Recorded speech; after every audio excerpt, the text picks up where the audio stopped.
Buenas noches y bienvenidos a todos aquí a la Casa del Ateneo, ¿no? A la sede José Moreno Vargas, el Centro Cultural José Moreno Vargas, que bueno, precisamente hoy va a salir por estas cuestiones y temas que vamos a tratar en la noche de hoy. La conferencia que vamos a presentar desde el Ateneo forma parte del conjunto de actividades que se están haciendo en torno a la conmemoración del 10º aniversario ya de vida, ¿no? Y de recorrido en el Cuervo y fuera del Cuervo también, ¿no? Del Ateneo Arbonaida. Y por supuesto, como siempre nos planteamos desde el inicio de nuestra andadura, el reivindicar dentro de la bandera de Andalucía y de los andaluz, pues lógicamente el cuervo, ¿no? Y lo cuerveño. Entonces, también lo queremos incluir en el programa y el plan de actividades que estamos desarrollando con motivo del 30 aniversario de la segregación del cuervo, porque evidentemente que historia del cuervo lo que vamos a tratar aquí, contextualizada, pues no podría ser de otra parte, o sea, de otra manera que incluirla en ese programa de actividades que hemos dicho sobre la segregación. Bueno, pues empezando, como bien hay que hacer, ¿no? Cuando se imparte una clase, lo primero que hay que dejar claro es de qué vamos a hablar. Y porque el título da pie, ¿no? A tener esas dudas o a no tener claro por lo amplio primero del periodo y después por el subtítulo que yo creo que más que aclarar también despista un poco. Entonces, yo quiero precisamente empezar por aclarar, ¿no? el motivo y el objetivo precisamente de esta ponencia. Voy a intentar ser breve, sintético, pero bueno, eso es algo que ya he dejado casi como, como, como una meta inalcanzable en mi vida, pero sobre todo porque lo interesante es después compartir, ¿no? Y que abramos aquí turnos de palabras y podamos compartir algunas impresiones y sobre todo a lo mejor pues si tenéis dudas pues que me las trasladéis y intentemos darle respuesta.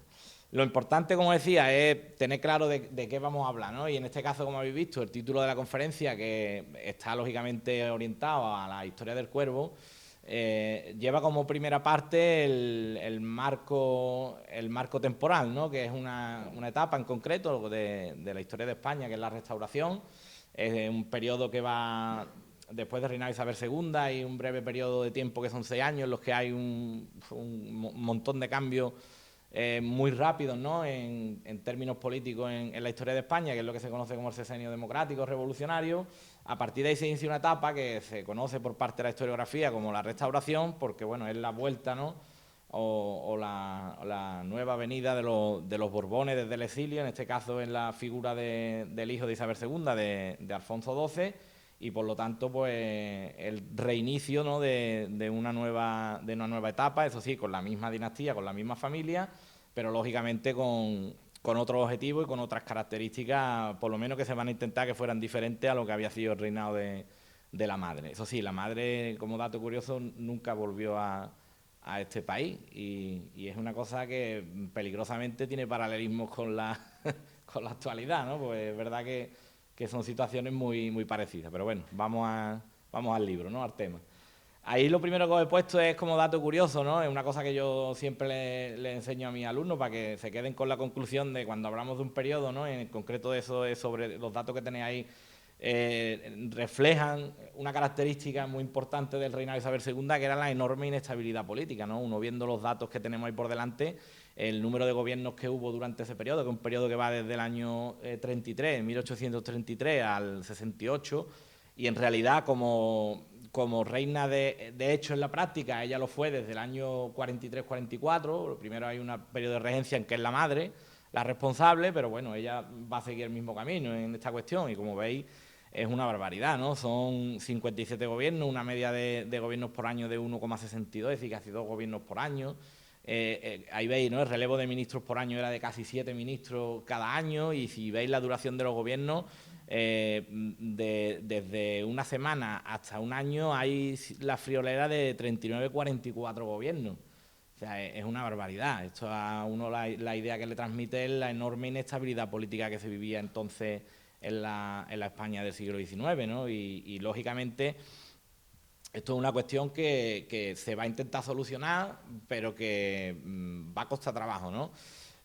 Pongo esa primera característica porque nosotros vamos a ubicar la conferencia de hoy, vamos a hablar de la historia del cuervo en este contexto y eso es lo importante, ¿no?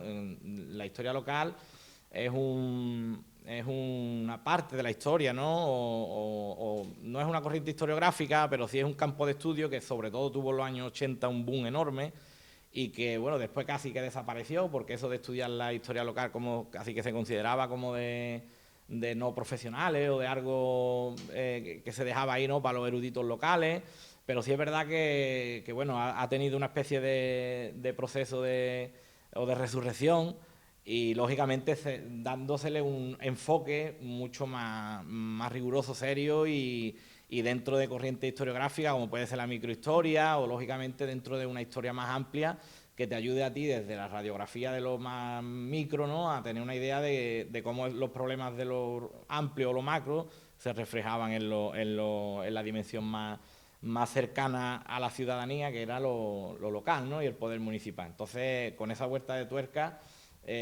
a los que nos dedicamos, intentamos dedicarnos a esto de la investigación en la historia, nos ayuda mucho. Y es verdad que es mucho más revelador e interesante cuando se hace una historia desde lo local contextualizada. Pues no tiene sentido hacer ese relato, ¿no?, de erudito local, de nombre, hecho, acontecimientos, que bueno, los franceses ya denostaban con el concepto de historia evenemencial, ¿no?, como una lista que se aprende uno de memoria que es suelta, pero que ahí no hay realmente interés más que lo puramente simbólico o local. Entonces, un poco esa es la idea, el objetivo de esta ponencia. Entonces, ahí he traído algunas caricaturas de la época, de una revista tipo El Jueves, ¿no?, como la de nuestros días, pero una revista de la época de finales del 19 que se llamaba Las Flacas. Y ahí veis, pues bueno, cómo de manera totalmente sarcástica, irónica o como queramos decir, hablaban de la familia, ¿no?, de los Borbones. Y podéis ver cómo aquí aparece, ¿no?, representado en distintas generaciones las trifurcas y los problemas familiares y personales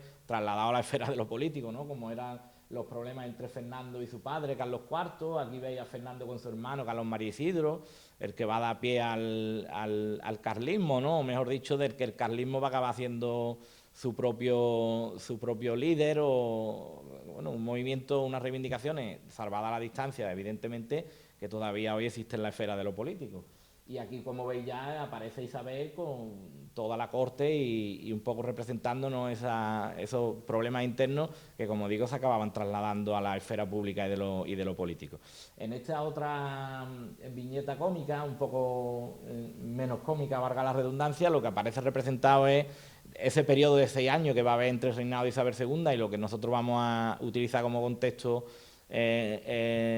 histórico, ¿no?, que es el periodo de la Restauración, pero son esos 6 años en los que se producen una cantidad de cambios enorme en un periodo de tiempo muy corto, ¿no? Son 6 años, pero son 6 años muy intensos, desde empezando por el gobierno provisional, una vez que se produce el derrocamiento de Isabel II tras la gloriosa, ¿no?, de Cádiz de septiembre del 68, aquí con los personajes más relevantes del momento, sobre todo con figuras como Prim, como Serrano, el almirante Topete, ¿no? Aquí personajes como Figueras, Pimargás, Almerón y Castelá, que van a ser los líderes de la Primera República, pero veis como ahí, entre medio, ¿no?, ese pequeño periodo de monarquía, ¿no?, se acaba echando a Isabel II, se elabora una nueva constitución, pero se deja claro que España sigue siendo una monarquía. El problema es que el trono está vacante.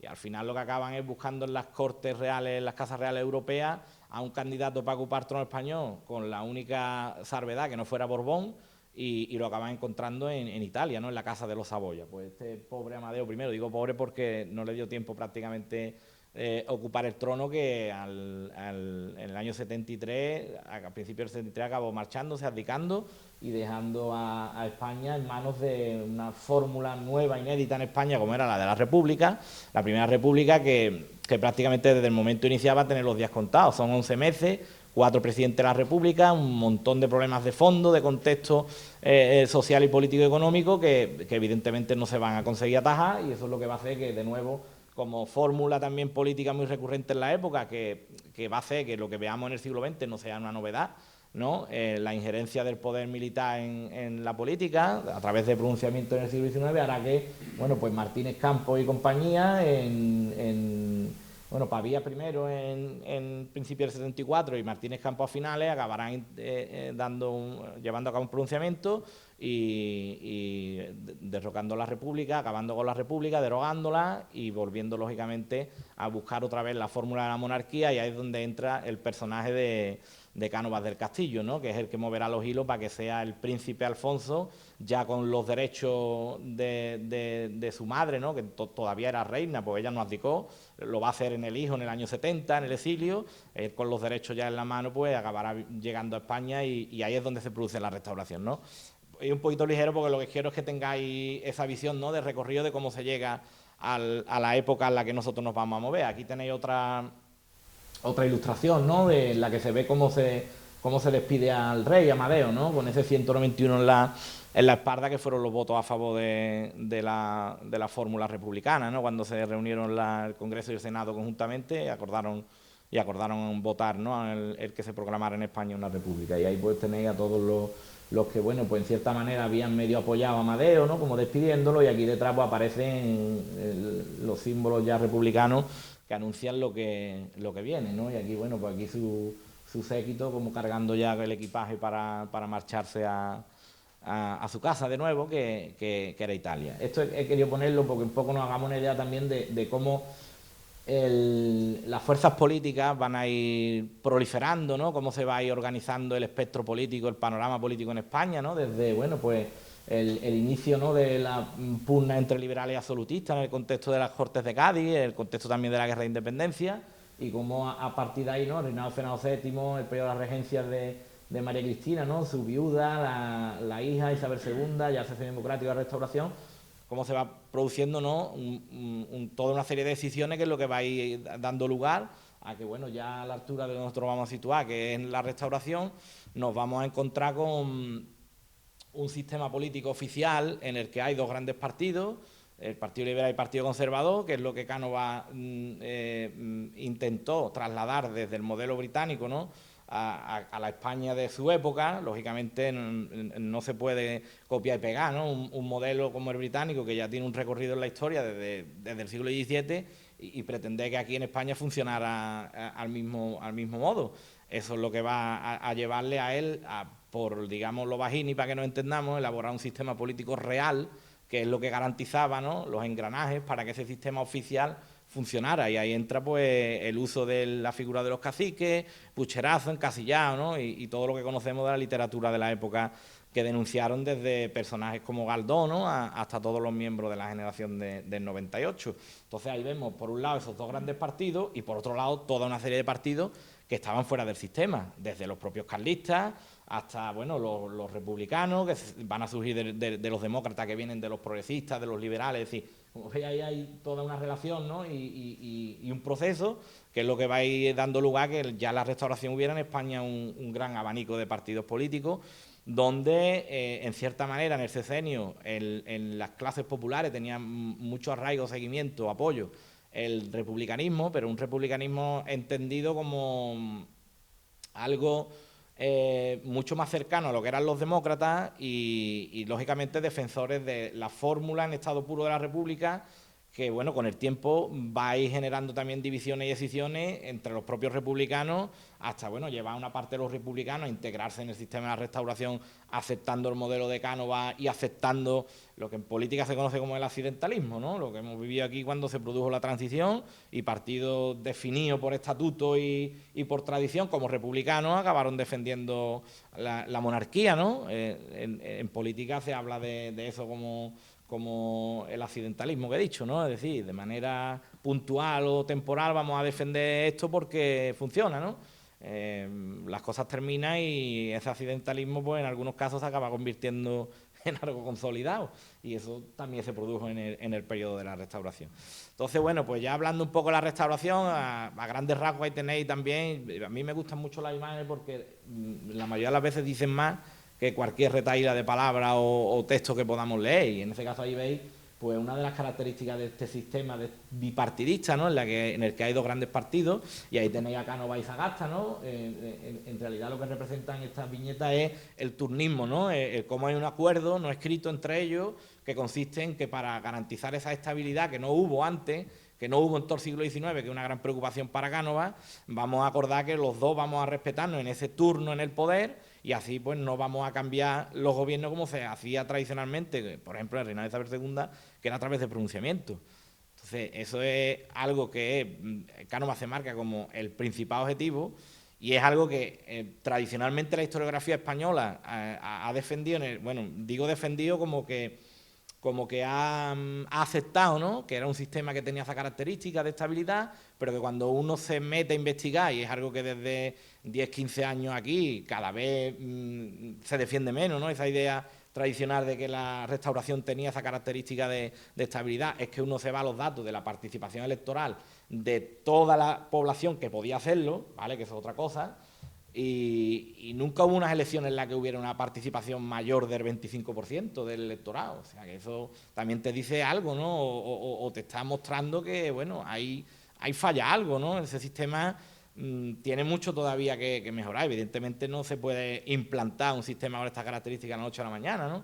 Como cuando en nuestros días pues vemos cómo Occidente trata de exportar la democracia, ¿no? Y la democracia no se puede exportar a la fuerza.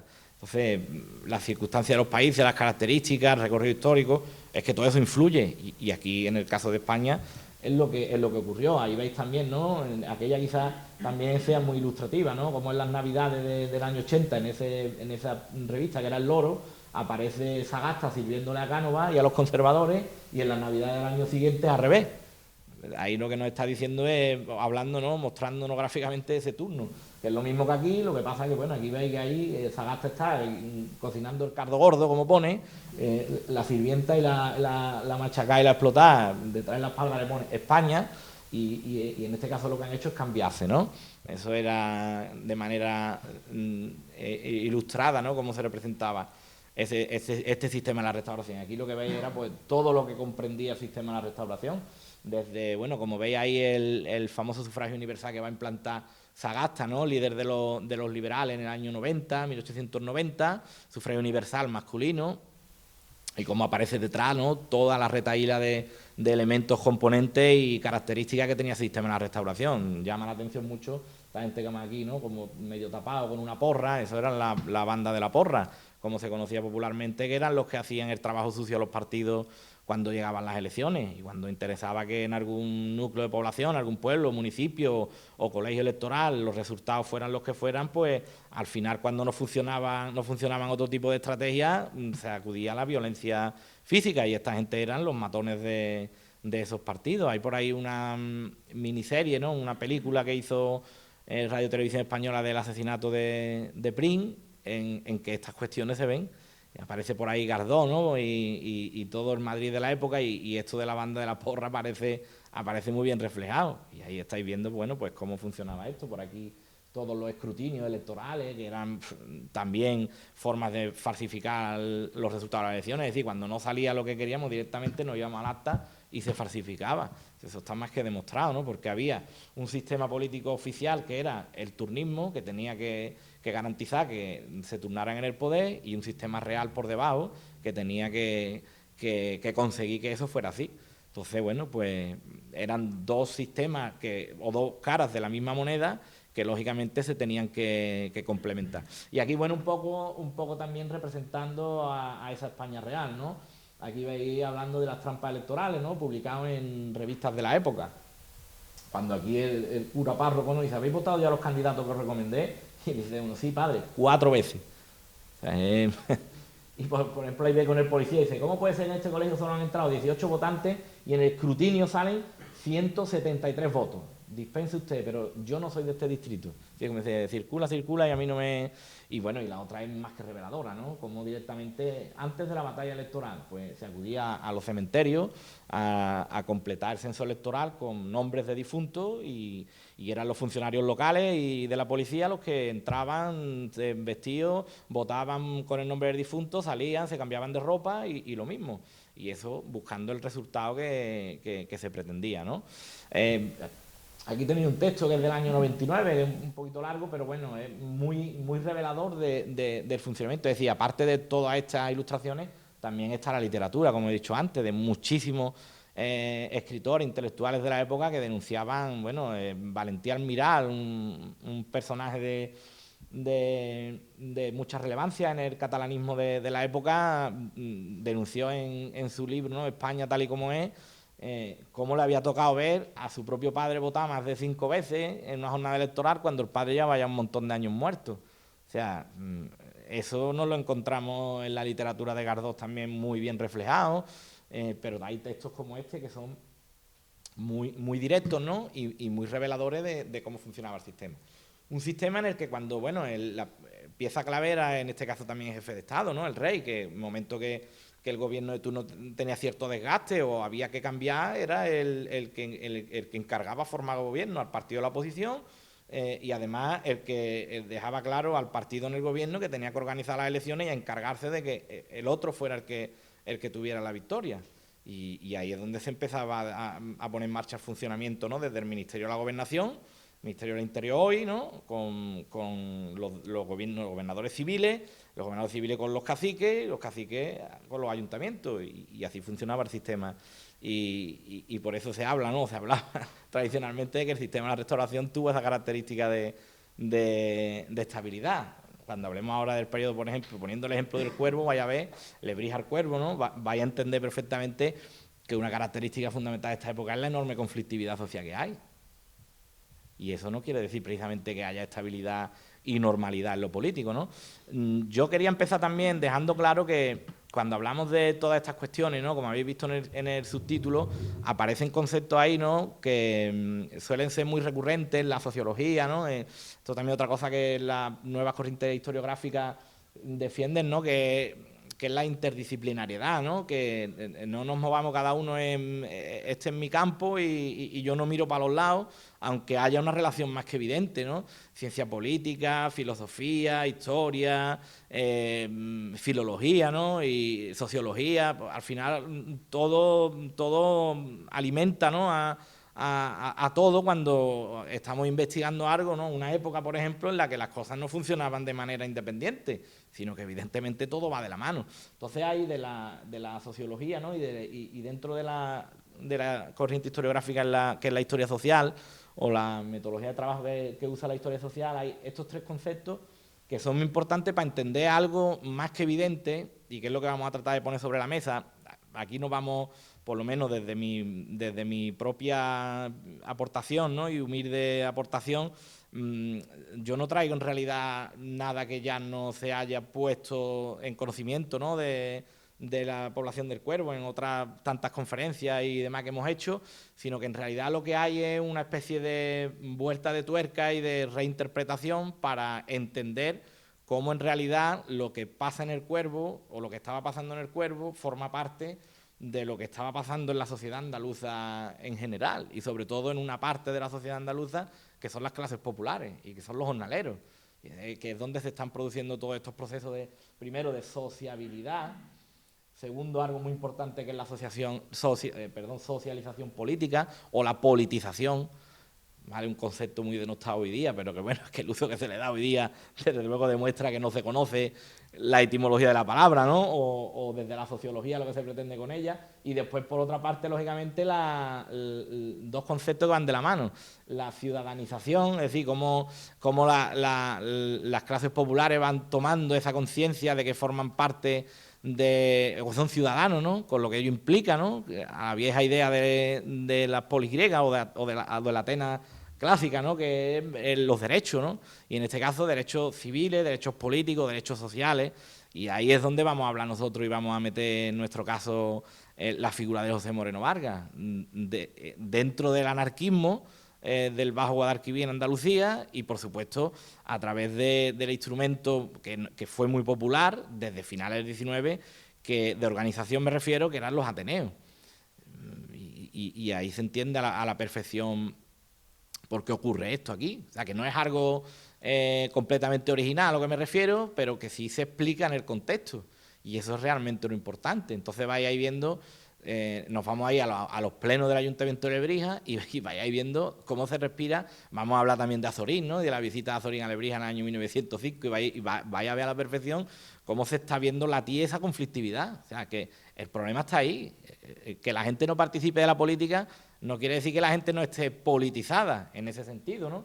Como está diciendo ahí, cuando hablamos de de sociabilidad nos referimos ¿no?, a la capacidad de la actitud para relacionarse en colectivos, que ese es el paso, ¿no?, esa organización, que es tomar conciencia, ¿no?, lo que históricamente se ha definido como la conciencia de clase, ¿no? Pues ese paso de vamos a tomar conciencia de que tenemos unos problemas en común y que uniéndonos podemos solucionarlos. Ese es el primer paso, ¿vale? Para llegar al asociacionismo, para que se produzca el proceso de politización, que es más o menos algo que veis allí referido, ¿no?, del proceso, ¿no?, por el cual las personas aprenden prácticas, los usos y la importancia de la política e intervienen en ella de forma colectiva. Eso es tomar conciencia y politizarse, es decir, participar de la política. Y, lógicamente, no a las formas o de los modos en que tradicionalmente se venía haciendo entonces, no solo en la España del 19, sino en Francia, en Inglaterra, en Europa, etcétera. Y veis, por último, ¿no?, de la mano, ¿no?, el concepto de ciudadanización. Cuando ya se produce esa lucha por derechos, desde derechos civiles unidos a la idea de igualdad jurídica, a derechos políticos y en último lugar, derechos sociales, algo que todavía hoy sigue siendo caballo de batalla en la política. O sea, que estos no son procesos finalizados. Veis ahí también que metemos otra cuestión, la idea de cultura política, entendía como valores, creencias y actitudes que adoptan los grupos humanos que conforman su cosmovisión. Es decir, nos vamos a encontrar culturas políticas con un recorrido muy de peso en la historia de España, como va a ser el anarquismo. Un anarquismo no entendido como el anarquismo de manual, de leemos a Bakunin, leemos a Kropotkin, a Reclus, o sea, y intentamos llevar un anarquismo mucho más puro en sus ideas. Un anarquismo más primario en el buen sentido de la palabra, que hace que, bueno, aparte cuando hablemos aquí un poco de los Ateneos, una práctica muy común, que es quizá una autocrítica que hace hoy día el movimiento. No hace mucho leí un artículo en el que se hablaba de que uno de los grandes problemas del movimiento anarquista hoy día es la poca pedagogía que se hace a nivel interno. Es una cosa que en esta época se hace a unos niveles enormes. El leer de manera en lectura pública, ¿no?, en grupo, y leer a grandes literatos del anarquismo y que la gente escuchara, que no sabía leer, eso era una manera de hacer pedagogía también para ir aprendiendo, ¿no?, esos principios básicos, la organización de conferencias. Vamos a ver cómo se pide permiso. Tenemos documentos históricos aquí en El Cuervo ya en el contexto de la Segunda República, ¿no?, pero ahí hay una tradición y un recorrido. Se piden permisos a la autoridad para celebrar conferencias, no solo de temas políticos o asambleas políticas, sino para conferencias de temas científicos, por ejemplo, o literarios. Y eso, yo tengo que hacer una lectura que vaya más allá de no, mira qué bien, se reunían 4 para hablar de literatura. Es que no es eso, hay que ver el fondo que hay y hay que ver la intencionalidad. Y eso es lo que me está diciendo a mí, que está ocurriendo todo esto. Y sobre todo también están las culturas políticas tradicionalistas, las republicanas, la carlista, sí, la que va a engendrar todo el movimiento obrero de ideas internacionalistas, ¿no? Es verdad que en el mundo jornalero arraiga más el anarquismo y en el mundo más urbano y del obrero industrial toma peso el marxismo, pero al fin y al cabo hay un caldo de cultivo que viene del siglo XIX que no es otro que el republicanismo, ¿vale? Lo que pasa es que, bueno, por avatares de la historia, el republicanismo sufre una especie de crisis a nivel general interna en el inicio de la Restauración, y ahí es donde se hacen fuertes otras corrientes, digamos, más internacionalistas como son el marxismo y el anarquismo. Ahí, el otro de hace poco leía en un libro que es este, que bueno, parece muy grueso, pero se lee muy bien y es muy pedagógico. Se llama Asociados y seréis fuertes. Es un historiador catalán que habla sobre todas estas cuestiones de sociabilidad, de modernización política, etcétera, en este periodo concretamente. Y él hablaba de cuando se refería al sur, ¿no?, y en concreto hablaba de la provincia de Cádiz, hablaba con ese concepto, ¿no?, la Atenas del sur. Sobre todo es porque desde lo puramente cuantitativo, es decir, el nivel de asociacionismo que había, sacaba los datos y la densidad de asociaciones por habitante que había en la provincia de Cádiz era de las más altas de España.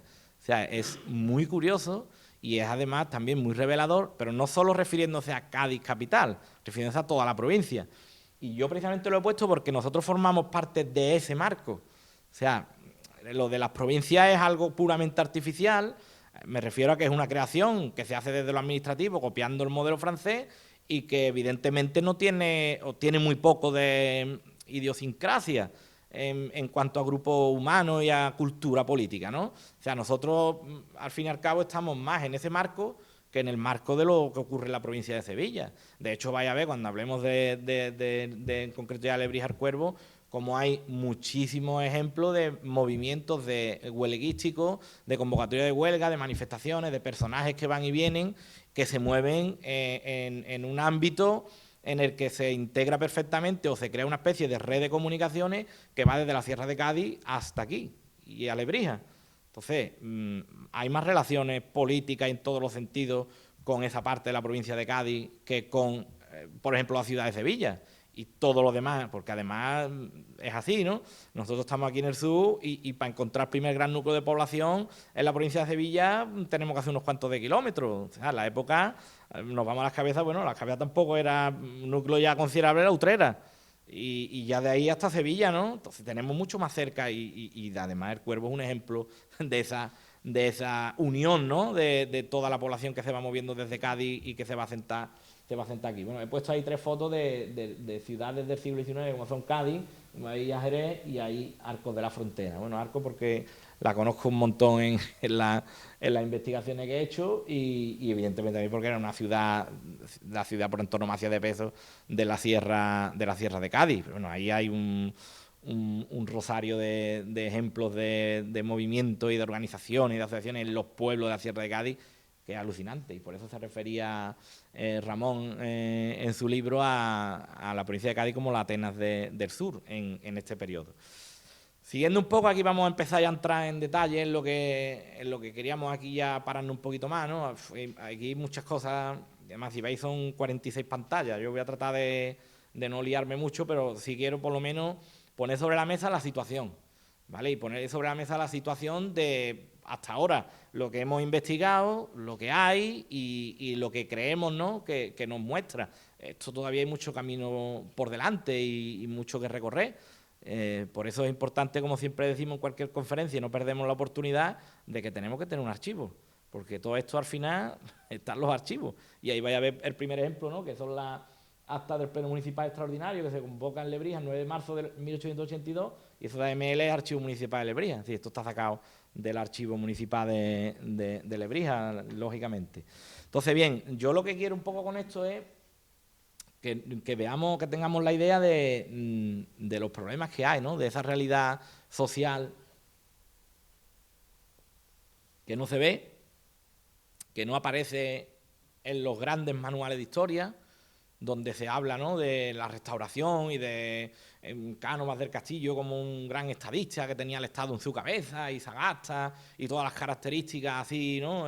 Rimbombantes del sistema político, pero que además hay otra cosa que desde hace algunos años también se está empezando a desmontar, que es la idea del jornalero andaluz como apático, indolente y que no tiene ningún tipo de preocupación por lo político, ¿no? Y en esa línea va un poco lo que hemos hablado antes, de la politización o de lo que llamaba, no me acuerdo el nombre, pero el apellido era Scott, que era otro sociólogo, el arte de la resistencia, ¿no? De que en la historia no solo hay que estudiar los motines y los momentos de explosión.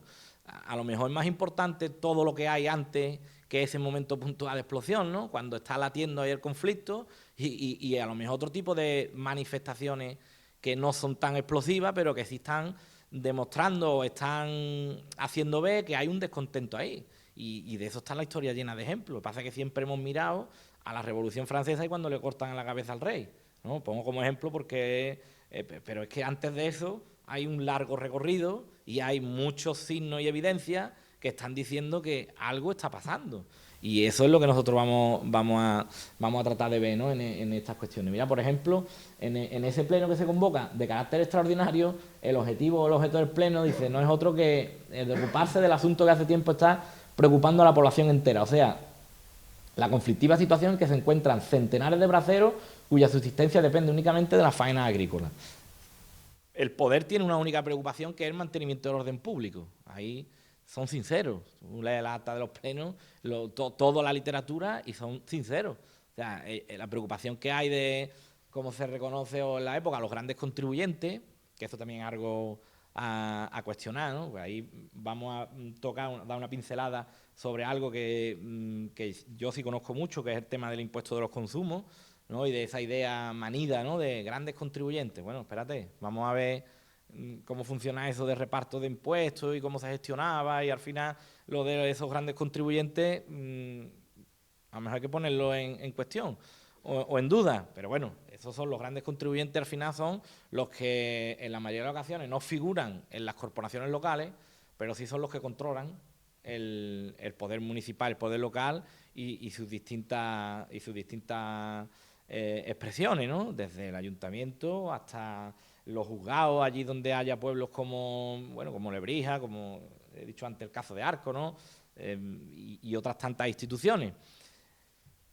Pulido Mato, ahora que me he acordado, un historiador de Lebrija, en un libro que publicó, dio un dato que era muy revelador. Él dio un dato que era que desde 1800, desde la época del Sexenio, en Lebrija, hasta la Segunda República, de todas las corporaciones que había tenido el Ayuntamiento de Lebrija, prácticamente se las habían repartido entre 60 personas. Eso en un periodo de 60, 70 años. O sea, eso es poquísimo, poquísimo, casi ninguno, es decir, los mismos. Y ahí es donde uno ve de verdad quién maneja o quién tiene la sartén por el mango, ¿no? Entonces, cuando uno está leyendo esto, yo tengo aquí un poco el resumen, pero no quiero leerlo todo porque quiero avanzar, pero sí no me voy a negar no voy a dejar por detrás, ¿no?, otra parte de ese mismo pleno en la que se decía: reconocidos por todos los presentes las penosas circunstancias por las que se atraviesa el país, así como el no ser humanamente posible atender el sustento de más de 2.000 familias desvalidas sin el concurso unido de los contribuyentes del ayuntamiento, y siendo indefinidas las excepcionales circunstancias en que la localidad se encuentra por estar esterilizados sus campos. Ahora lo que hacen es plantear las medidas, y siempre eran las mismas. Las medidas eran completamente explicables dentro del concepto de la caridad y de la beneficencia, porque aquí hablamos desde dar un socorro diario por parte de los propietarios, una limosna, 50 céntimos diarios por parte del ayuntamiento para los braceros, hablamos de 600, dice que queden sin acomodo en la medida anterior, decía, a los que no les puedan repartir los grandes propietarios y los señoritos, para que nos entendamos, que sea el ayuntamiento el que le dé y compense, ¿no? El arreglo del arrecife, el arrecife se refieren a la carretera, es decir, dar trabajo en la carretera. Hay cosas que vemos que no son nada originales y no cambian. Y la extracción de piedra durante 20 días a razón de jornal pagado por los fondos municipales. Y, como dice aquí, en préstamos de 10.000 pesetas para los gastos anteriores. Es decir, encima el ayuntamiento que pide un préstamo para hacer frente a esta situación. Es decir, de ahí no salían las propuestas. Y vemos que hay momentos, por ejemplo, como ocurrió en la víspera de la Semana Santa del año 82, en que, y eso lo recogió el diario El Porvenir, 29 de marzo del 82, como la situación explotó. La situación explotó y ahí nos dice, no, anteanoche se recibió en los centros oficiales un telegrama del alcalde de Lebrija, Antonio Casquete y Alba. Dice, el sábado se presentaron ante la Casa del Ayuntamiento de Lebrija varios grupos de trabajadores del campo que reclamaban de aquel ayuntamiento algunos socorros con que atender a la precaria situación que ha creado en las poblaciones agrícolas la falta absoluta de ocupación para sus habitantes. Es decir, que viniera temporales de lluvia era una ruina, porque además el trabajo era por el que trabajaba, no había ni subsidio, o sea, derechos inexistentes. Entonces, si no trabajaban, no cobraban. Y además, cuando venían periodos de sequía, pues evidentemente afectaba por completo, ¿no?, a la economía, a una economía completamente de guerra como eran las de las familias de la época. Entonces, aquí directamente lo que hace el alcalde, dice, considerándose débil para resolver el conflicto de otro modo, se prestó a facilitar a los alborotadores la suma de 50 céntimos de peseta cada uno de ellos, del fondo de gasto imprevisto del ayuntamiento. Esto era lo que se conocía en la literatura de la época como los fondos de calamidad. Al tener conocimiento del hecho, el señor gobernador resolvió trasladarse a Lebrija con el jefe de la Guardia Civil y algunos individuos del cuerpo. Y se acabó. Y aquí se acabó el problema. Después vamos a ver a Azorín hablando con alguna gente de Lebrija y vaya a ver que hay un párrafo que es brutal, que es una denuncia donde se ve el alma desnuda de un jornalero lebrijano de la época, donde decía que es que no nos dan otra solución que palo. Y lo vaya a ver como lo dice con tanta claridad, ¿no? Ahí, por otro lado, veis que, y esto lo he puesto, ¿no? Porque en la misma época, en el diario Tierra y Libertad, se recoge la crudeza, ¿no? De la realidad que vivían esta gente, ¿no?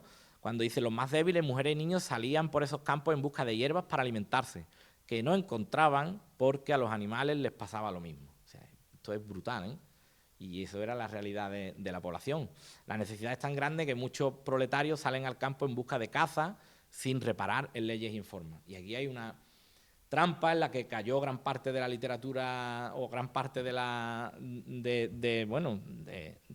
literatura de la época, pero sobre todo de los que se dedicaron a investigar este periodo, porque bueno, seguro que habéis escuchado hablar de las desamortizaciones de Madó y Mendizábal, sobre todo las de Madó son las que más afectan a la población jornalera, porque bueno, Madó lo que hace al fin y al cabo es expropiar, ¿no? O desamortizar los bienes municipales de los ayuntamientos, los comunales, ¿no? Los bienes de propio, los bardíos, que eran bienes que podía usar la población y que salvaba más de uno de situaciones completamente desesperantes. Sí, si hacía frío, pues uno iba al monte, cortaba leña y para su casa y se calentaba. Si tenía hambre, pues iba al monte también a buscar algún animal que cazar, cualquier cosa. Si era una especie de refugio, en cierta manera, que no es que fuera un colchón que salvara completamente la situación de la familia, pero sí era una ayuda. Eso se expropia al completo, se desamortiza, se privatiza y lógicamente, como propiedad privada que es, de la mano viene, y yo no creo en las casualidades, que en este mismo contexto se crea el cuerpo de la Guardia Civil. Y uno de los objetivos y finalidades de la Guardia Civil es garantizar la propiedad privada en el ámbito rural. O sea, que eso no lo digo yo, eso lo dicen sus propios estatutos y documentos fundacionales de la época. Y lógicamente, ¿qué le ocurre? Que vamos a ver cómo en los registros de los boletines oficiales de la provincia los delitos se multiplican de una manera exponencial. Bueno, ¿qué ha pasado aquí? La población española ha sufrido un trastorno psicológico y mental y de buena primera hay un incremento enorme de... ¿no? Lo que ha pasado es que prácticas que eran seculares, ¿no? Que se habían hecho durante generaciones y generaciones, como era salir al monte y usar el monte público como lo que era, ahora ya eran un delito, porque eso era propiedad privada. Evidentemente la gente desconocía que eso se había convertido en propiedad privada, eso era el monte de toda la vida en el que se había hecho, del que se había hecho uso mi padre, mi abuelo, mi abuela, mis tías, y se hacía lo mismo. Entonces ahora ya no se podía, por eso dice aquí, ¿no? Lo de sin reparar en las leyes y en las formas, y evidentemente cuando se hacía ahora venía la Guardia Civil y venía el castigo, ¿no? Y por eso los registros de los boletines oficiales de la provincia son engañosos, porque no hay un incremento exponencial de la delincuencia, lo que hay es una incomprensión o un desconocimiento de la población que hace sus prácticas de toda la vida, ¿vale? Como puede ser, por ejemplo, el rebusco, que es una cosa muy normal que se hacía cuando se recogía la cosecha, pues todas esas cuestiones van a ir desapareciendo. Veis ahí también otra idea importante, ¿no? Dice, Lebrija en 1890 es un núcleo muy importante del movimiento anarquista andaluz y ahí nos tenemos que insertar nosotros, ¿vale? Porque ahí es donde va a empezar a surgir todo el marco que va a dar lugar a lo que dijimos al principio, ¿no? A la figura de José Moreno Vargas, ¿no? Con la existencia de una sección del anarquismo de peso bien organizada y combativa con más de 200 afiliados.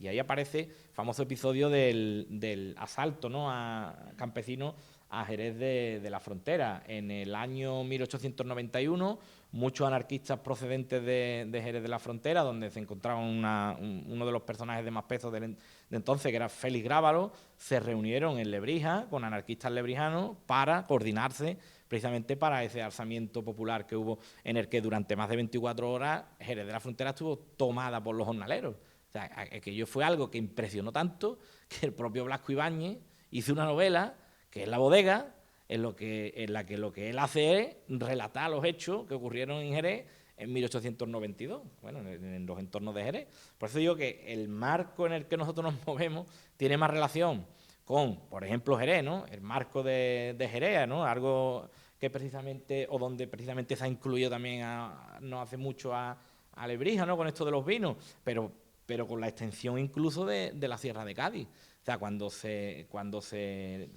le mete mano a este hecho, ¿no? Y aquí viene también, estamos en el contexto de la mano negra, del montaje que supuso la mano negra para desarticular todo este movimiento que se estaba llevando a cabo. No os podéis imaginar la cantidad de prensa que hay desde la prensa local de Jerez, el diario Guadalete, que es muy conocido, hasta periódicos locales de Borno, de Arcos de la Frontera, incluso del propio Cádiz, ¿no?, de la ciudad de Cádiz, en que hay y páginas y páginas y páginas hablando de los sucesos de la Mano Negra, ¿no?, que fueron algunos años antes, en el año 83, pero que, bueno, que tuvieron una redundancia enorme en el ideario popular y en el movimiento anarquista.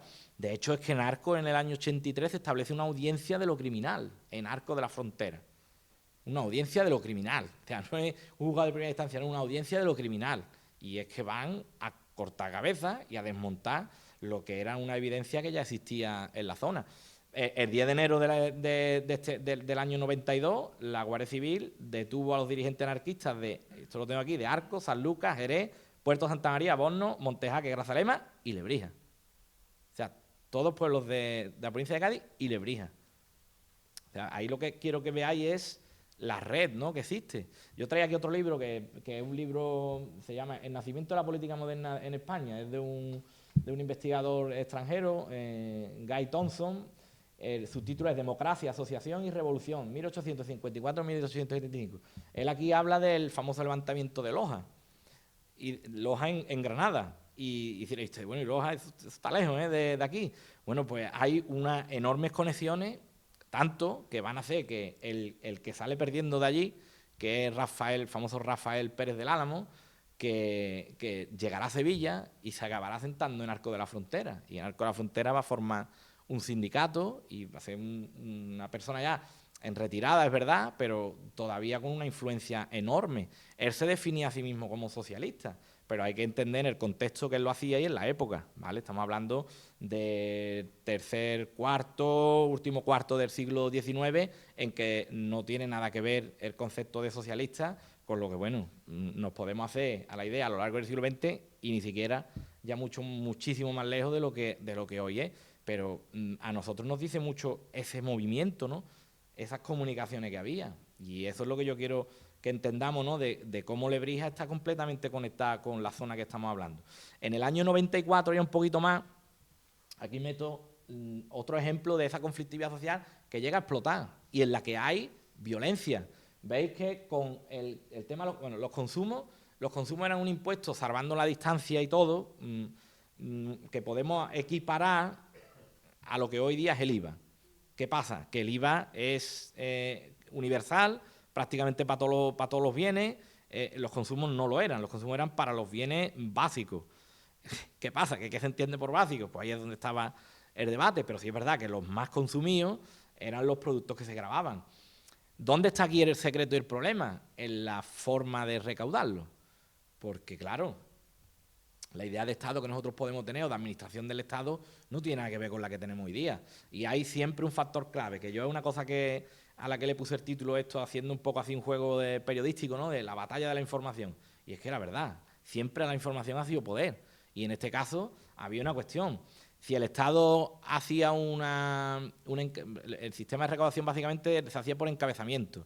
Y el encabezamiento consistía en que a partir de la información y los datos que tiene el Estado de cada municipio, lo que hace el Estado es asignarle un cupo de consumo, es decir, esto es lo que tú me tienes que pagar a mí y ahora apáñatela. Entonces, lo que se hace ya es un encabezado a partir de la información que tiene el propio ayuntamiento con las listas de contribuyentes. ¿Y por qué hablo de la información? Porque ahí es donde viene el caballo de batalla. Claro, si yo hago público mi riqueza, y eso lo hacen los grandes contribuyentes y lo hace el ayuntamiento, porque el ayuntamiento de Arcos lo que hace, y ahí hay un continuo tira y afloja con la administración del Estado, y todos los ayuntamientos, ¿no?, es que tú me estás adjudicando a mí más de lo que yo tengo. O sea, yo no tengo la riqueza que tú dices que yo tengo. Y ahí vienen las pugnas y los problemas y los litigios.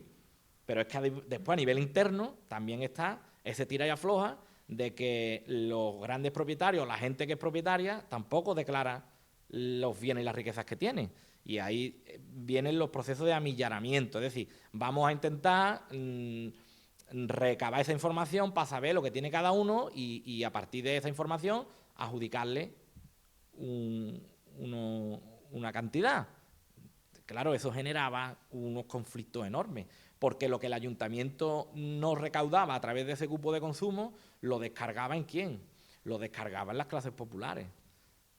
Entonces ahí había una especie de vasos comunicantes en que si este vaso comunicante de los consumos, de los cupos por encabezamiento, bajaba, esa bajada se trasladaba al otro lado. Y ahí es donde estaba la verdadera conflictividad. Entonces, ahí vamos a ver que dice que era bien reconocida de toda la situación violenta de la administración de consumo y la gran mayoría de esta población, porque son públicos y notorios los actos de violencia que se engendran y muy inminentes conflictos mayores entre el pueblo y los dependientes de la administración. Que algunos de estos no solo han sido apaleados, sino que también ha habido tiros, lesiones y, por consecuencia de todo ello, prisión de varios vecinos de esta localidad y causas criminales contra los. Es decir, el tema era serio, ¿eh? El tema era serio. Ejemplos de fraude los había de todos los colores. Yo tengo registrado en Arcos, yo qué sé, por lo menos 200 expedientes de fraude de consumo. Y eso que se detectara, que se supiera, porque ahí también los grandes contribuyentes jugaban sus bazas. Y su baza era la de meter materia, meter productos en el pueblo, salvando los controles que hacían los fielatos, las oficinas, que vamos a ver que aquí en El Cuervo se establece una en el año 1918-19, o sea, una primera oficina, el primer fielato para recaudar impuestos, pues se establecen las entradas de los pueblos. Entonces, ¿qué hacen los grandes contribuyentes? Pues lo que hacen es buscar a gente, vamos a ponerlo entre comillas como una especie de testaferro, un pobre que intente por la noche a escondidas meter tu mercancía. Si te pillan, pues lógicamente tu nombre no aparece, aparece el nombre de la persona que lo lleva, pero algunos sí cantaban. Entonces en esos expedientes de fraude se ve, y se ve que lógicamente que quien va a meter 200 kilos de trigo por la noche no es un pobre muerto de hambre. Quien lo hace es pues el que tiene, y lógicamente lo hace buscando las maneras de no mostrarse públicamente. Es decir, que esto de los consumos da para mucho, para muchísimo. Habíamos hablado antes de Azorín, ¿no? En 1905 fue un momento, una crisis coyuntural brutal, una crisis entre sequía, pérdida de cosecha, de hambruna, es decir, fue un momento muy crítico. Y yo he puesto reflejados esos dos extractos, ¿no? Uno son las declaraciones de un jornalero de Lebrija y la otra las del médico entonces que estaba en Lebrija. Pero vaya a ver que la dureza es tal que no hace falta que expliquemos nada. Primero, cuando dice ahí el jornalero, dice, cuando nosotros pedimos esto, cuando nosotros solicitamos un permiso para celebrar una reunión, se nos mandan 40 o 50 guardias civiles. El gobierno no conoce otro medio de solucionar la cuestión social. No se escuchan nuestros razonamientos, no se contesta a ellos. Se nos enseñan los cañones de los fusiles y con eso creen haber cumplido su misión ante la sociedad los ministros. O sea, es que es bestial. Eso lo está diciendo un jornalero. Bueno, pues hay de Azorín, el de su visita a Arcos, en que se encuentra con él lo titula El filósofo de Arcos. Y es la reflexión que hace al final del texto este hombre al que él se refiere como el filósofo de Arcos es enorme, de una profundidad enorme. Pues hace una comparativa con la figura de Cristo y de las lanzadas que le dan a Cristo, él haciéndolo como en representación del pueblo y de los jornaleros, y es enorme. Y después el médico dice, todos estos hombres, todos estos enfermos que hemos visto son pobres, necesitan carne, caldo, leche. Y dice, ahora claro, él mismo, dice, ¿ve usted la ironía aterradora que hay en recomendar estas cosas a quien no dispone ni aún para comprar pan del más negro? Y esto ha de repetirse todos los días en todas las casas forzosamente, fatalmente. Y la miseria va creciendo, extendiéndose, invadiéndolo todo. Las ciudades, los campos, las aldeas. Casi todos los enfermos que acabamos de ver, señora Azorín, son tuberculosos. Este es el mal de Andalucía. No se come. La falta de nutrición trae la anemia. La anemia acarrea la tisis. En Madrid la mortalidad es del 34%. En Sevilla rebasa esta cifra. En este pueblo donde yo ejerzo, en Lebrija, pasa del 40%. O sea, el mismo, ¿no? Dice, ¿cómo le voy a decir yo a esta gente que coma carne, si no tienen ni para comprar un mal trozo de pan? O sea, es la conciencia propia del que está ejerciendo como médico de ver la desgracia, ¿no? que se vive y que porque esta gente no son gente a las que se les ha arrancado los sentimientos, las emociones.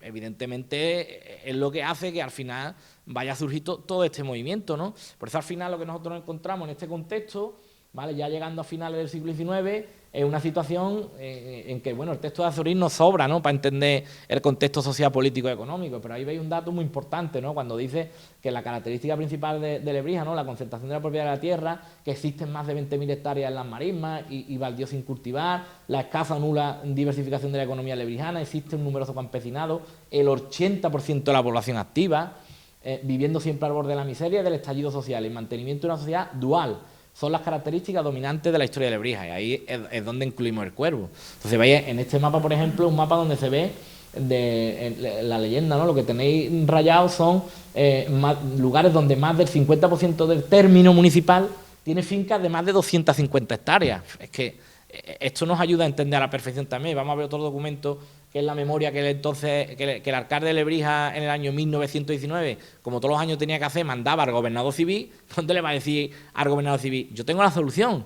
Y la solución a estos problemas es que la gente se convierta en propietaria. Pero claro, ¿dónde está el problema? ¿A quién le quitamos las tierras? Porque para que la gente se convierta en propietaria, lo que hay que hacer es repartirla. Y con esa concentración de propiedad, dime tú a mí, ¿cómo se le mete mano a esta cuestión? O sea que son conscientes de la situación y son conscientes de cuál es una de las soluciones, porque el jornalero anhela el ser propietario de su trozo de tierra. Pero, por otro lado, también está esa fuerte corriente del anarquismo que defiende, lógicamente, la inexistencia de la propiedad privada. Eso ya es otro tema que sobre todo ya en el siglo XX sí se va a plantear. Cuando llegue la Segunda República, pues ya todos sabemos lo que va a acabar ocurriendo, ¿no?, con la reforma agraria y todo lo que conocemos. Aquí también he traído otro documento, que en concreto este es de ese contexto de 1904-5, donde ya ahí se dice que se están dando problemas de levantamiento y de protesta. Pero pasa que ahí hace referencia a Lebrija, yo voy aquí a correr un poquito para meterme en el cuervo ya, ¿vale? Y ahí veis como ya entrando en lo que se conoce como la segunda parte de la restauración, porque cuando se estudia la restauración se hace una especie de paréntesis en medio que lo provoca, ¿no?, la famosa Guerra de Cuba, que genera, ¿no?, esa especie de reflexión de la clase, yo no diría clase política, yo diría la clase intelectual o los pensadores, escritores y demás de la época, pero que se traslada a la sociedad. Tanto se traslada que yo a mis alumnos siempre les pongo el mismo ejemplo, ¿no? El dicho ese que ha quedado, además se perdió en Cuba, pues precisamente viene de este acontecimiento que en realidad, fijaros que en términos de extensión territorial, lo que quedaba ya en América era nada. Más perdió Fernando VII. Y sin embargo no hubo una crisis o no hubo un debate, porque la crisis y el debate también hay que ser claro. Aquí estos planteamientos no se los hacen los jornaleros de los que estamos hablando, que la única preocupación que tienen es comer. Esto es algo que está en la clase, digamos, en la élite social, ¿no?, en la gente que tiene sus necesidades primarias cubiertas y tienen otras preocupaciones. Pero, lógicamente, esto sí llega. Y va a llegar, pues, sobre todo a través de estas corrientes de pensamiento que estamos hablando. Fijaros, ya en el Cuervo, veis ahí, ¿no?, que el contexto que estamos viviendo en 1900-1905 se explica, ¿no?, sobre todo lo crítico, ¿no?, de la situación, porque vivimos una tendencia inflacionista de precios de los de primera necesidad, los que están grabados con consumo, del 30%. O sea, nosotros, la inflación nuestra es un chiste al lado del 30%. Es una brutalidad. Y a los productos básicos. Entonces, eso es lo que va a explicar sobre todo, por ejemplo, el movimiento de huelga que hay aquí entre mayo del 1901 y julio del 3. Lógicamente no se entiende esto sin lo que pasa en Lebrija, porque en el año 1903 hay una huelga del servicio doméstico, por ejemplo, en Lebrija, o sea que es algo muy curioso también. Y el servicio doméstico femenino, lógicamente, hace huelga y lo hace en protesta por la situación de carestía enorme que se vive, ¿no?, solicitando un aumento de salario, el no a los destajos, disminuir las jornadas laborales. Como veis ahí, en 3 núcleos, en Carmona, en Bornos Villamartín y en la zona en la que nosotros estamos de Lebrija Trebujena. Todas esas huelgas del verano de 1903 van a servir sobre todo para que se produzca de verdad la entrada de las influencias anarquistas ya en el Cuervo. Y ahí, por ejemplo, tenemos los testimonios de un personaje muy desconocido, ¿no?, en el Cuervo, pero que que se crió por aquí, se crió en concreto en la Estación del Cuervo, ¿no? Cristóbal Vega Álvarez, el Veguita, como se le conocía, era su nombre de... Bueno, su nombre de guerra era un poco más complejo porque él lo que hacía era escribir su nombre al revés. Entonces parecía que era un tío de Kazajistán que había llegado aquí, porque impronunciable, pero él militante anarquista, muy activo, es decir, escribía y fue a parar, a terminar su vida en Villafranca de Córdoba, en el 2000 y poco, es decir, que estamos hablando de una persona con un recorrido prácticamente a lo largo de todo el siglo XX. ¿Y qué es la Estación del Cuervo? Es que no es casualidad, las ideas circulan y los medios de comunicación y el tren era una manera también de que las ideas circularan, los escritos, los libros, los folletos, todo eso circula, las personas que van y vienen, y la parada de la Estación del Cuervo, pues como punto que era de parada, pues personas que se criaban en ese entorno acababan conociendo y acababan, bueno, era una zona de mucha actividad anarquista y bueno, y ahí está este personaje. Ya un poco más avanzado, ¿no? En el 4, del 4 al 6, el periodo que se va a conocer como el trienio del hambre, hay un periodo también de enormes temporales de lluvia que generan las famosas crisis de subsistencia, ¿vale? Todo esto hace que las faenas agrícolas se paren, las familias no trabajan, no tienen recursos, vienen los auxilios de las autoridades locales y ahí es donde viene todo lo que ya hemos hablado, ¿no? Pero aplicado aquí. ¿Veis ahí, no? Cómo se recurría al rebusco, al robo nocturno, a las taganinas del Monte Gibarbín, la caza furtiva, caracoles en las marismas del Cuervo. Sí, era lo mismo que hemos hablado antes, pero ya aplicado, ¿vale? Y constatado documentalmente aquí en la zona. El entonces alcalde de Lebrija, Francisco Pacheco, ante la situación va a pedir ayuda al gobernador civil de la provincia, al diputado a Cortes por el Instituto de Utrera, donde estaba incluido toda esta zona, Carlos Cañar, y incluso al presidente del Congreso, entonces el famoso liberal, ¿no? Segismundo Moret, que no van a contestar.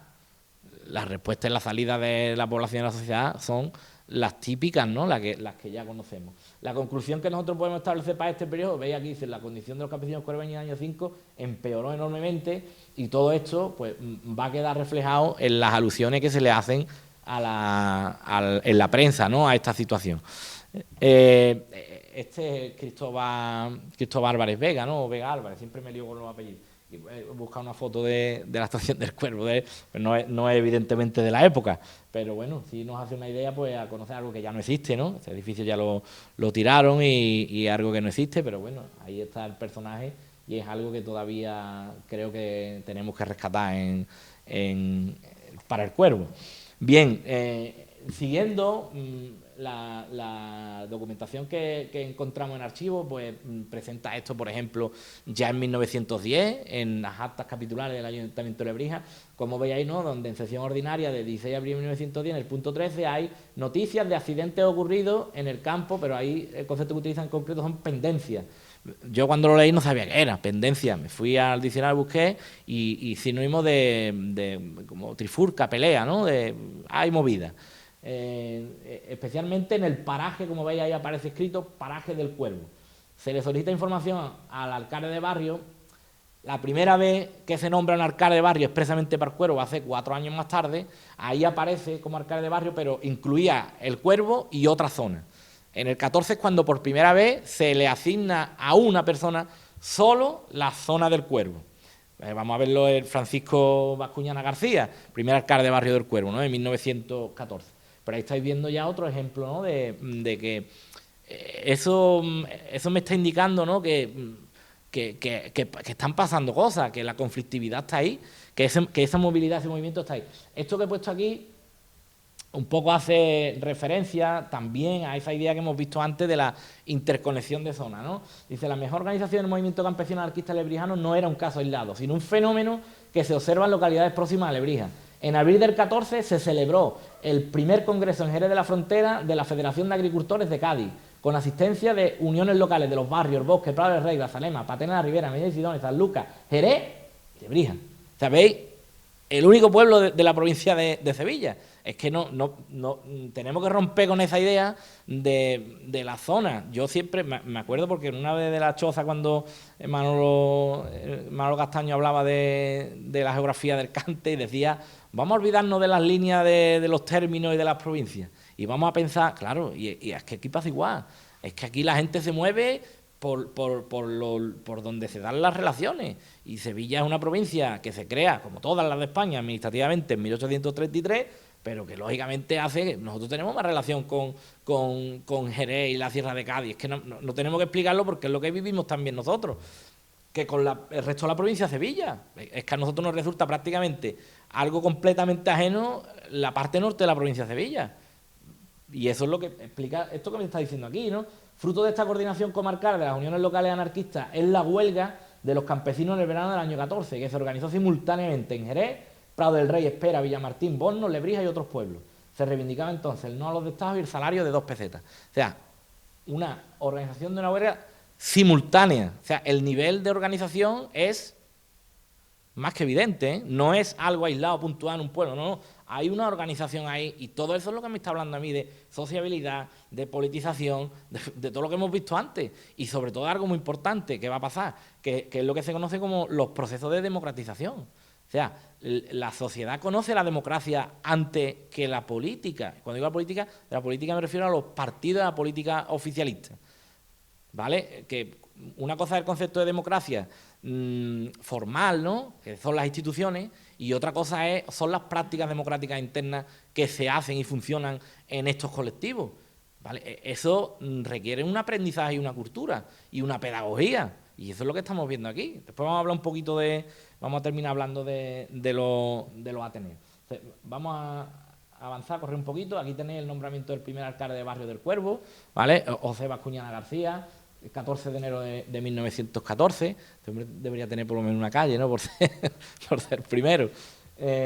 Yo he puesto muchas cosas, pero sobre todo porque quería mostrar que todo esto existe y que es necesario darle forma, cuidarlo, fomentar y motivar que se investigue, que se escriba y lógicamente que, aparte de eso, que se conozca, que es lo importante. Pues no es escribir el libro y guardarlo en el cajón, sino que hay que hacerle llegar a la gente que estas cosas han pasado aquí, en el Cuervo, y que evidentemente es nuestra historia. Y que el Cuervo no es pueblo desde 1992, que eso es una cosa que cuesta mucho trabajo y que no lo dice solo la gente joven, lo dicen gente que ya no es tan joven, y eso es una barbaridad, ¿no? Y una falta de respeto enorme a la historia, ¿no? Ahí veis como en marzo-abril del 14 se nombra un tercer médico y se divide en 3 distritos sanitarios del término municipal y se incluye en uno de ellos al Cuervo. Pero bueno, después vamos a ver un artículo famoso, que seguro que ya lo conocéis, que se publicó en el ABC en el año 34, donde una cosa es que esto se apruebe y otra cosa es que funcione. Para ejemplo, la actualidad, ¿no? Todos los follones que tenemos a nivel sanitario. Ahí tenéis un escrito que también fue muy famoso de un vecino de Lebrija, Juan Sánchez Gómez, del 12 de julio de 1916, y en ese escrito, bueno, lo que había es una queja de este vecino, de las condiciones en las que tenía su propiedad, que estaba por la zona que más o menos hoy puede ser Polígono Rodalabota, y donde, bueno, él denuncia que el Ayuntamiento de Lebrija, que las autoridades intervengan y que hagan, porque hay una especie de... Él habla de una laguna, el Fallán, yo no la he encontrado. No sé si sería a lo mejor un pequeño humedal o algo, pero él lo denuncia porque allí hay una especie de foco infeccioso de paludismo y por eso él también lo da a conocer. El tema de las aguas, que esto daría largo y tendido para hablar, la preocupación viene desde Lebrija, pero las aguas que quiere captar Lebrija son las aguas del Cuervo. Y aquí hay una cosita que, ahí lo he puesto, que es muy curioso, que es que en el 27 de febrero del año 18, Lebrija se plantea la necesidad de aprovechar las aguas de sus suelos del Cuervo de esta manera. Lo voy a leer porque es que es algo que, bueno, puede ser una anécdota, pero es curioso, ¿no? Que si esto se hubiera hecho, hubiera cambiado la historia del Cuervo, ¿eh? No sé en qué medida, pero algo hubiera cambiado. Dice: el ingeniero de minas Juan Gabal Laborde, como comisionado del Instituto Geológico de España para el Estudio Hidrológico, concluye en un informe que una obra bien planteada de la cuenca del Cuervo podría recoger diariamente cerca de 1000 metros cúbicos de agua potable, cantidad más que suficiente para cubrir las necesidades de las poblaciones lebrijano y cuerveñas. Proyectos de esta naturaleza se conservan en el archivo de Lebrija, sin que ninguno de ellos tuviese plena realización. Por esta fecha, y esto es lo que he dicho antes que es curioso, ¿no? Se intentó poner en funcionamiento un balneario en la Fuente de la Salud. Un informe elaborado por el Instituto Nacional Alfonso XIII admite la viabilidad de dicho proyecto, Pero en octubre del 18, todos los informes anteriores, tanto el de Juan Cabala como el emitido por el Instituto Nacional Fondo 13, serán rechazados por el Director General de Agricultura, Minas y Montes. Es decir, hubo ahí cambios de cargo y al cajón. Pero ¿ustedes os imagináis que eso se hubiera hecho? ¿Un balneario en la Fuente de la Salud? Hubiera sido, por lo menos, la historia de esa zona muy distinta a la que se vivió. Porque, fíjate, o sea, que por lo menos que da que pensar, ¿no? Y bueno, y el tema de las aguas va a ser un tema muy traído, llevado en las actas capitulares y en los plenos de Lebrija. Ahí tenéis otra cuestión importante ya. Yo esto siempre lo pienso en lo que hemos hablado antes, ¿no? El tema del orden público. Lebrija está viendo ya que aquí hay movimiento y aquí llega la gente, se asienta. Es verdad que es de manera temporal la mayoría, se van. Después vamos a ver el censo oficial de población. Desde que se registra aquí padrón municipal en 1920, como esos son los censados oficialmente. Después hay una población flotante enorme. Pero esto se explica por eso. Se declara de utilidad pública el camino Lebrija-Rodalabota, es como aparece en 1918. Es decir, que haya una carretera en condiciones. ¿Por qué? Porque allí hay que mandar a la Guardia Civil y las autoridades nos tenemos que mover y aquello tiene que estar comunicado. En este sentido, lo que estoy haciendo es pensar mal, pero esto va de la mano de esto. Y, hombre, esto que es el establecimiento del primer fielato en el Cuervo, 2 de julio de 1919, es decir, una oficina para cobrarle los impuestos, porque si les decimos que vengan aquí a pagarlo no van a venir. Una oficina allí, fijaros cómo se van dando los pasos, pero es que si damos otro pasito más, ¿qué ha pasado? No, me he saltado uno, no, sí va bien. Si damos otro pasito más, y aquí voy a meter esto que tenéis ahí, que es este documento, ¿vale? Que para mí es una joya y una de las cosas que más orgulloso estoy de haber encontrado en el archivo de Lebrija, porque aunque no habla directamente del Cuervo, sí dice mucho. Y además, lo que más contento estoy de haber encontrado es que esto es el borrador, no es el original, porque además podéis ver cómo hay muchos tachones. Y eso también es interesante leerlo, porque claro, si uno se encuentra el original, eso ya no está. O sea, en la memoria que le llega al gobernador civil de Sevilla, ya es la bonita, y todo bien hecho y sin esos tachones. Pero lo interesante es ver qué había puesto este hombre antes, porque a lo mejor, ¿por qué se ha arrepentido, no? ¿Por qué no ha puesto eso? Y eso es lo interesante. Entonces, esto es una práctica que era obligación para todos los alcaldes de todos los ayuntamientos de España, y era el hacer una memoria y enviársela a su jefe inmediato y directo, que era el gobernador civil de la provincia, que era el representante del Estado en la provincia, como se conocía el alcalde de los alcaldes. ¿Vale? Pues la estructura de la administración era una estructura centralizada en que, bueno, el Estado estaba presente en la provincia a través del gobernador civil, ¿vale? Que era el que se movía por la provincia, tenía que hacer su tour para conocer los pueblos, ¿vale? Y ahí, bueno, los alcaldes estaban obligados a mandarle todos los años una memoria diciéndole cuáles eran los problemas de su pueblo, cuáles eran sus preocupaciones, qué se podía hacer, un poco una especie de memoria. Si vemos, por ejemplo, ya las de los años 60 hasta la transición, que se hicieron, yo leí las eso fue en la carrera, no me acuerdo ni cómo llegué allí, en la Plaza de España en el gobierno del Archivo Civil de Sevilla, las de los últimos 15 años de la memoria que hacía el propio gobernador civil, de una especie de compendio de lo que le llegaba. Y claro, son muy reveladoras porque ahí te dice cómo late la provincia, ¿no? Y qué les preocupa a esta gente. Entonces, eso es lo que hay en la memoria. Y en esta memoria, a mí sí me gustaría leer algunos extractos porque creo que, además, aquí se sincera, ¿no? El alcalde entonces de Lebrija le dice, por ejemplo, empieza la memoria y le dice, dejando aparte el origen del problema social, que en esta villa, claro, cuando escribe este hombre esto, no está pensando, y esto lo van a leer el día de mañana en público, ¿no? Esto es como la correspondencia privada. Ahí uno tiene que, cuando interpreta esto, pensar en que esto no está hecho para que se lea públicamente. Cuando sí lee uno un discurso, sí sabe que esto está hecho, y entonces las cosas se cuidan. O sea, aquí esto está hecho pensando el alcalde en que lo va a leer el gobernador civil. Entonces dice, dejando aparte el origen del problema social, que en esta villa obedece, como en todas partes, a que la clase patronal ha sido esencialmente individualista, y él es uno de ellos. O sea, que el alcalde no es El alcalde es uno de ellos. Y está diciendo, el problema es que esta gente es que son muy egoístas. Esto es lo claro que esto no lo escribe este hombre para que sea público. Lo primero es que no hablaría en esos términos, ¿no? Dice, y la clase obrera, aquí más que en otras partes, por su proximidad a Jerez, ha sido y es anarquista, por cuya razón ha encontrado en ella campo muy abonado el sindicalismo revolucionario moderno. He de manifestar a vuestra excelencia que el problema agrario se plantea en los siguientes términos. Empieza a hablar de su diagnóstico que hace. Hay otro párrafo donde dice, los obreros, unidos como una piña, cual vulgarmente se dice, obedeciendo ciegamente a los sindicalistas. Yo esto lo he leído 20 veces, pero yo entiendo a los sindicalistas catalanes. Me llama la atención, y es verdad, bueno, no es extraño por las relaciones que hay entre el anarquismo catalán y andaluz. Ahora, no sé yo hasta qué punto la conexión implica esa obediencia, ¿no? Yo creo que esto es interpretación de la autoridad, ¿no? Como la psicosis paranoica o de una conspiración mundial contra... Yo voy más por esa línea, pero bueno, es lo que dice. Dice, de hecho, de ello, el hecho elocuente de haber mantenido dicho oficio una huelga pacífica de 3 días de duración sin haber hecho petición alguna, habiendo aquella empezado y cesado en virtud de las secretas órdenes dadas por la directiva del Centro de Obreros, Campesinos y Oficios Varios a los Braceros de esta localidad, obedeciendo a su vez dicha directiva a órdenes verbales que algunos de sus miembros fueron a recoger a Sevilla. Entonces tú lees esto y dices, es que es verdad que hay una organización, y ellos lo saben.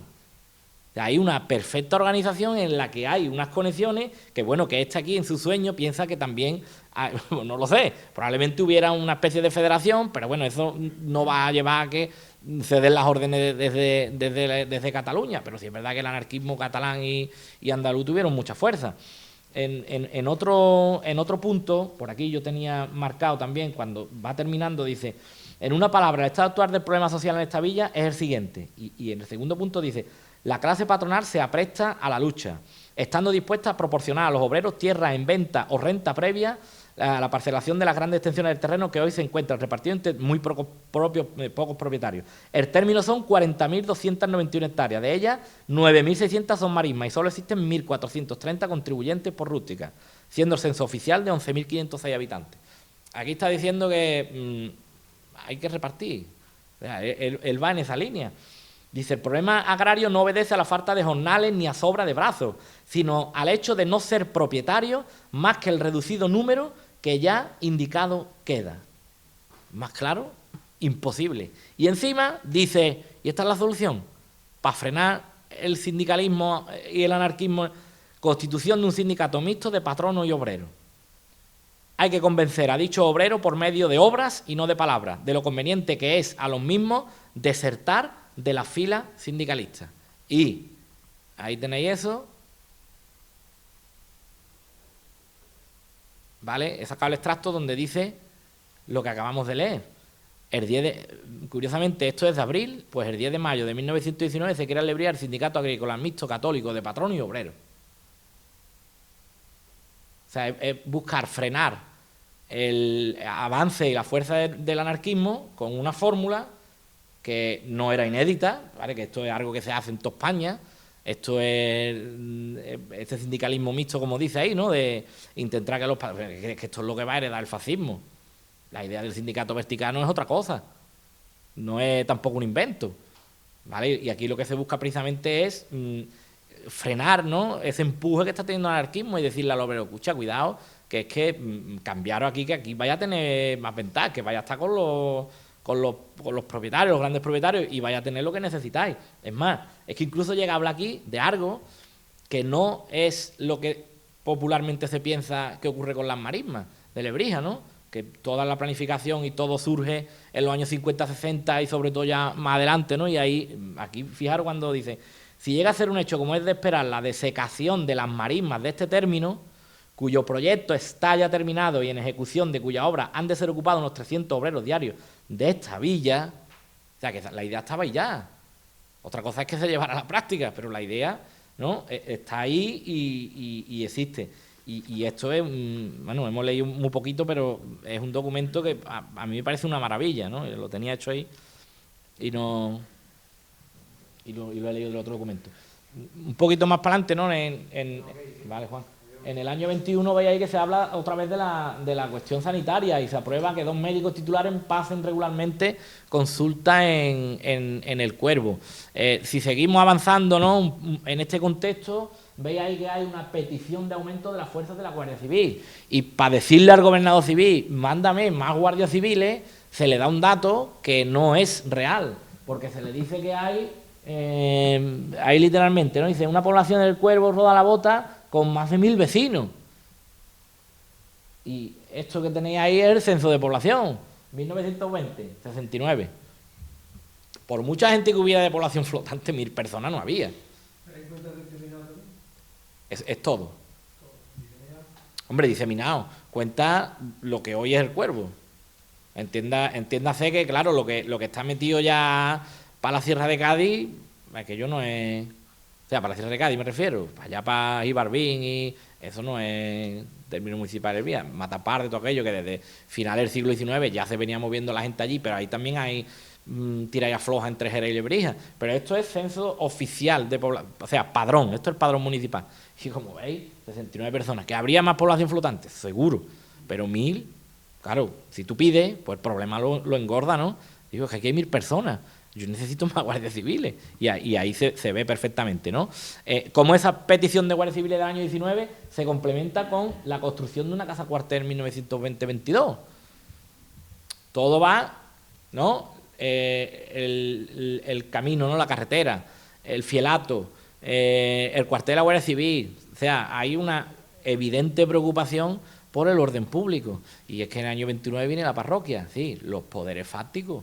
1 más 1 más 1, está claro, ¿no? O sea, se está intentando fijar en el territorio primero la población, que eso va a ser una cosa que se haga más para adelante, cuando ya en los años 40, finales, los 50, se denuncien en los plenos del Ayuntamiento de Lebrija las condiciones en las que vive la gente en las chozas del Cuervo, y ahí vendrán los primeros planes de urbanización, eso lo habló aquí Juan Blanco, ¿no?, cuando estuvimos hace algunas semanas, ¿no?, en su conferencia. Aquí veis cómo ya se habla de asistencia médica y farmacéutica en el año 24, aquí veis cómo se plantea el problema de la escolaridad en el 30 de julio del año 27.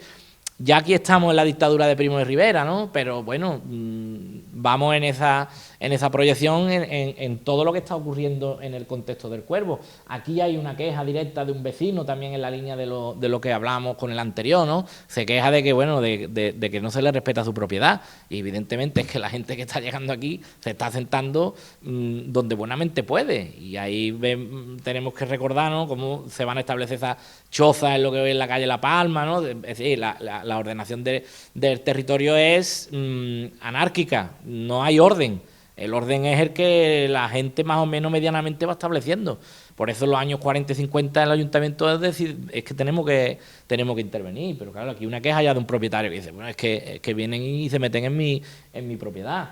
Y aquí llegamos ya a la parte final, ¿no? Aquí llegamos a la figura que nos va a hacer entender a la perfección por qué surge, ¿no? Porque él es fruto de su época y representa esa persona que sale de las clases populares y que lógicamente se va a ver inmerso en esa corriente de pensamiento que es el anarquismo, que arraiga fuertemente también aquí en Andalucía, entre otras cosas, porque es una ideología más práctica, más rápida y más fácil de asimilar en sus principios por la población que el marxismo, ¿no? Es verdad que esto es muy debatible, todo lo que queramos, pero lógicamente la explicación es que muchas veces esto es entrar en un debate que podríamos hablar largo y tendido, ¿no? Porque tampoco podemos caer en la idea de que no, el anarquismo es más simplón, requiere menos organización y tampoco es eso, evidentemente. O la idea de que el anarquismo es desorden, y eso no es así. Y la pena es que ha quedado esa idea, ¿no? Como yo lo he usado precisamente antes, pero no es para nada. Es una propuesta, lógicamente, pero es una propuesta que requiere también de una comprensión en sus principios, que a la hora de llevarla a la práctica la va a hacer también mucho más compleja que el marxismo. De hecho, ejemplos en la práctica no los ha habido. Otra cosa es comunas puntuales. Es que si nos vamos hacia atrás, nos vamos a los socialistas utópicos, ¿no? A a los falasterios de Fourier, que por aquí en Jerez hubo uno. Esto es complejo, es muy complejo, pero sí están ahí esos principios que sí cuajan y que sí van a enraizar la población jornalera, y que el propio José Moreno Vargas va a abanderar con la creación del Ateneo, los amantes del progreso, ¿no? Ateneo libertario, anarquista, que va a beber de todo ese contexto que nosotros acabamos de recorrer, y lo que hace es enfrentarse a esa realidad que vive e intentar, lógicamente, modificarla en buena parte de sus posibilidades, y lo hace absolutamente haciendo un ejemplo claro de acción directa a través de la pedagogía. Y es el ejemplo más claro de lo que él hizo, de lo que también todos los anarquistas que se movían en ese contexto, en esa zona de la Estación del Cuervo, intentaron llevar a cabo. Es decir, la CNT entonces era un sindicato con una fuerza tremenda. Bueno, tanto ahí está el ejemplo del episodio de Casas Viejas, ¿no? En Cádiz, el inicio de la República, ¿no? Durante un gobierno que es una coalición de izquierda. Y claro, eso es fácil de entender y explicar, porque lo que las clases jornaleras piden, y en ese momento es la esperanza, y la bandera de la República es la propiedad se va a repartir. Pero claro, todo esto requiere de un proceso técnico, jurídico y administrativo, ¿vale?, que va a hacer que esas esperanzas se frustraran en parte o se frenaran. Y lo que no entienden esos anarquistas de a pie es que ¿cuándo vamos a ocupar las tierras? Si no lo hacemos con el visto bueno de la administración del Estado, lo hacemos por nuestra cuenta. Y eso fue Casas Viejas. Y la intervención allí de la Guardia Civil fue ordenada por el Estado. Y el gobierno era de la coalición de Izquierda Republicana y el PSOE, ¿no?, con Azaña a la cabeza. Pues José Moreno Vargas representa ese ideario, ¿no?, que yo creo que es más puro en esas ideas del anarquismo, pero en que él se mueve en los Ateneos de entonces, en que son instituciones, es que funda un Ateneo, es que no funda, por ejemplo, un centro obrero. Centro obrero no lo hay porque el centro obrero va más con la otra corriente, ¿no?, va más de la mano del marxismo. Funda un Ateneo, y eso tampoco es casualidad, y lo hace porque es la fórmula que más casa con la idea que tiene el anarquismo, y en el Ateneo se le da una solución y una propuesta de solución a los problemas que la gente tiene. Aparte, bueno, de toda la literatura de investigación que hay, los Ateneos trabajaron mucho el extirpar los vicios, lo que llamaban ellos las blasfemias tabernarias, las malas costumbres, sí, la prohibición del juego, de las apuestas. Entonces es una cosa que se persigue a hierro en el ámbito de los Ateneos libertarios y anarquistas. Y es algo que trataban de erradicar mucho, porque veían que ese era uno de los problemas que acababa generándole más desgracia también a los propios trabajadores. Bueno, es en parte una lacra que tenemos hoy día también en la sociedad. Y aparte de lo que el mundo del Ateneo suponía, ¿no?, con la biblioteca como institución básica en el mismo, ¿no? Yo leo aquí también una cosa que es muy curiosa, y que habla también de cómo va a ser la avanzadilla no en concreto los Ateneos, por supuesto, pero sí como esa idea del estado del bienestar, que las tesis más aceptadas es que la idea de estado del bienestar nace en el municipio, en lo local, a mediados del siglo XIX. Eso, bueno, lo defienden historiadores alemanes, austriacos, es decir, una cosa que cada vez toma más peso. Pues también los Ateneos de esta idiosincrasia tuvieron una labor asistencial, pero entendía ya con esa idea de estado del bienestar, no de caridad, ¿vale?, que es algo muy diferente, ¿no?, de solidaridad, que es algo completamente distinto, ¿no? Y lógicamente estos Ateneos van a ser escuelas de ciudadanía y democracia, es lo que hablábamos antes, ¿no? Pero es que es la figura y la vida y obra de José Moreno Vargas, ¿no? Y bueno, un poco para ir terminando, aquí tenéis dos cartas que hemos encontrado en el archivo de Lebrija, ¿no? Ahí fechada, una en el Cuervo el 4 de junio de 1936, cuando ya no era presidente José Moreno Vargas, ¿vale?, aparecen otros nombres, otras personas.